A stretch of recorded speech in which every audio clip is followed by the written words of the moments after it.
Hey, listen, we're in for an absolute treat tonight. We're in for one of our favourite comedians, an international star of the comedy circuit, probably Britain's biggest and best Maori comedian. Probably the only Maori comedian, to be honest with you. But an absolute star. I've given him many times before, and we are going to love him tonight. So please, just start beaming your love and warmth towards the stage and start your applauding and clapping now. Fantastic. 10 out of 10. Brilliant. Brings a wonderful Mr. Andre King.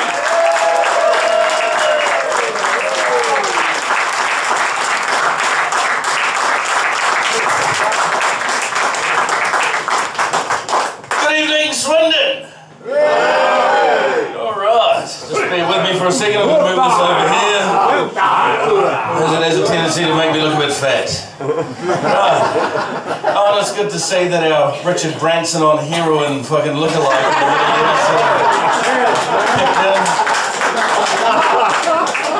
I got to admit, when I saw you walk in, I initially thought so that's what Colonel Sanders would have looked like if he hadn't invented fried chicken. And then I heard you talking, and I thought, no, you're actually a drug-addled Richard Branson. Welcome to the show, sir. Nice to have you along. My name is indeed Andre King. I'm all the way from New Zealand. Hey, look at you two down there, eh? Holding hands. Oh, how old are you guys? 21. Fuck! I bet you haven't even got pubes yet, have you? Still at the holding hand stage, aren't you, love? Meanwhile, you're just frothing at the gash, just waiting to go.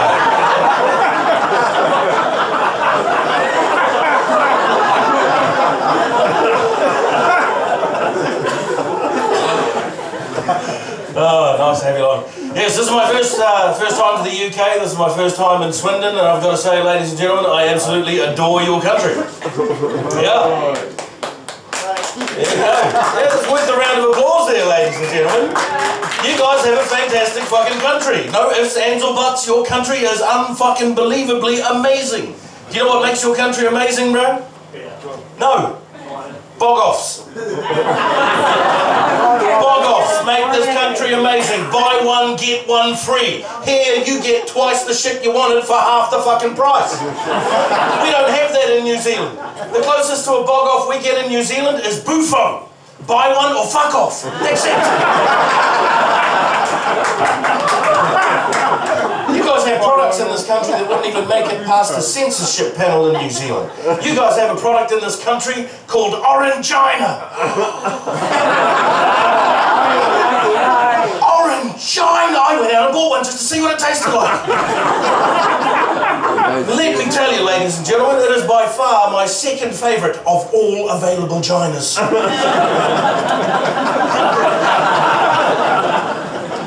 Very happy to be here in the UK. I do have one tiny little bugbear, and that is for some reason, as I travel around this beautiful country of yours, I keep being confused with with being an Australian. Which I don't really understand, ladies and gentlemen. I don't understand why that should be.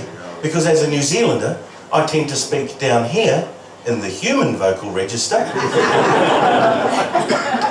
Whereas most Australians, you might have to speak up here a little bit, don't I? Yeah. Look, they've been down at a kids' party all afternoon, sucking on helium balloons. Australians typically have that high-pitched whine to their voice. Go, mate, how you going, all right? Yeah. You've heard two Australians talk to one another? Sometimes their voices can get so high-pitched, it's like listening to mice fuck, ladies and gentlemen. It really is. Go, mate, how you going, all right? Yeah, mate, I got all right.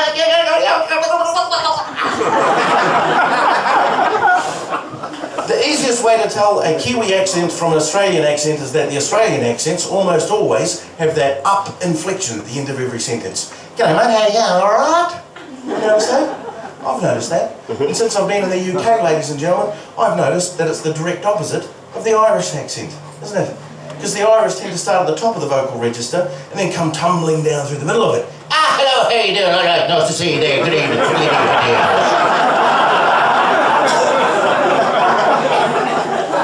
And I've always thought, ladies and gentlemen, that if you had an Australian speaking to an Irishman where their accents met, That's where you'd find South Africans. Yes, that's right, ladies and gentlemen. That very narrow band right in the middle of the human vocal register is the area that South Africans typically like to inhabit.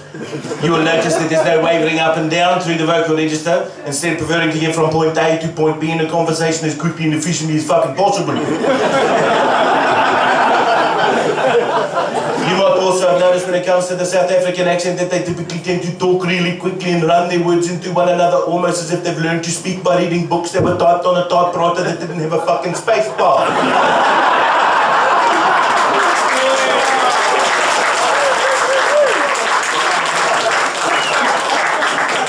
The other thing that you might have noticed about the South African accent is that they typically tend to talk louder than everyone else in the room. This is to ensure that everyone else in the room can hear the accent, recognise that they are South African, and therefore realise that they are not the person to be trifled with. What South Africans don't tend to realise is that we, the rest of the world, can hear the accent and the volume at which they are speaking. We don't immediately leap to the conclusion that they are South African. No, we hear that accent and think, oh, maybe they're autistic. Easiest way to tell us apart there, ladies and gentlemen. And I'm from New Zealand, right? I'm from New Zealand, and travelling to the UK hasn't been without its own little culture clashes. Hey, because I was quite excited about coming to the UK. I was sitting back in Auckland there, just going, yes, woohoo! Off to the UK, home of the Queen's English. 26 letters in your alphabet. 26! Woohoo! Unless you're from South London, then there's only 12. First guy I met from South London. G'day bro, how's it going? He looks at me and says, oh, geez, yeah, of course it is, all lovely, jubbly, innit? Yeah, just thought I might tuck down the local, know what I'm talking about, of course you do. I'm listening to this, I'm thinking, where's the L, where's the T, where's the C, where's the H? I'll tell you, ladies and gentlemen, I figured it out, stolen by the Welsh. You got any Welshies in? Hey? Any Welshies? Hey, there you are, you fucking thieving Scrabble cheat. What the fuck is going on with that language? That is a fucked up language. I got booked for a gig in Cardiff. As I'm driving down the road, I saw my first Welsh road sign. It looked like someone had left their cell phone unlocked in their pocket and fired off a fucking text.